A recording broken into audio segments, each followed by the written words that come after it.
Extremely surprised because, as far as I know, in my years here, this has never been a ground like that.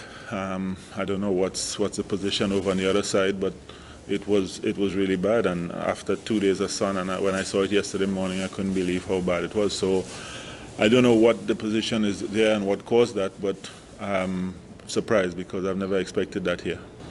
Well, gents, I think the series was a little bit too up and down, as I say, up and down. Played well in a cluster, maybe 2 hours, 3 hours sometimes, and then the next 2 hours we would be down.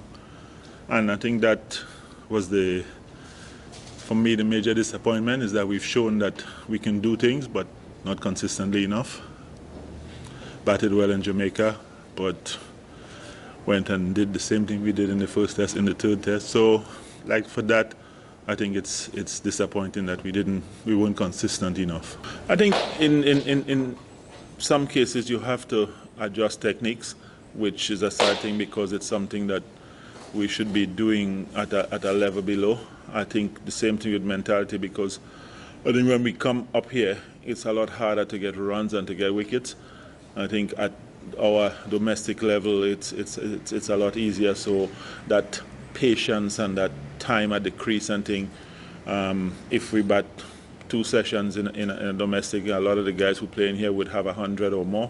You bat 2 sessions here, it might be 60 or 70. So the patience and thing at the domestic level is not tested as much as it is up here. A lot of things like that I've asked for, and it's not coming to fruition. I've asked for coaches to meet twice, maybe 3 times a year and discuss cricket and so on. It's not coming to. We need to make sure that whatever we're doing upstairs is going down to everybody. You and me might be 2 coaches and we might coach differently, but the same objective we have to have. And if we don't have the same objective, then we spin it up in mud, as we say here. So I think that's lacking. And look, it's quite a few things to be fixed, but I think at the end of the day, the quality of cricket that's downstairs is not good enough for the majority of the players to be quicker.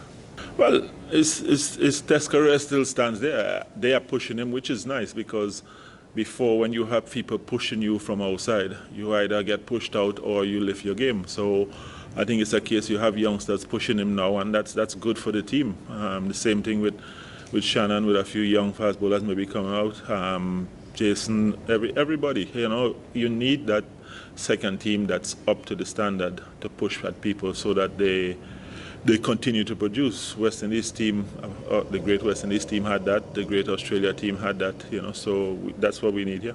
I think we talk about Darren Bravo, and I think we talk about him a lot because we see his potential and where he's supposed to be right now. But we look back at things and you look at all the people around his age and what they've come through, the help that they've had in the team when they came in. We talk about Virat. When Virat come in, look at the players around him, and that's where you get your little bit of experience, your little bit of help from.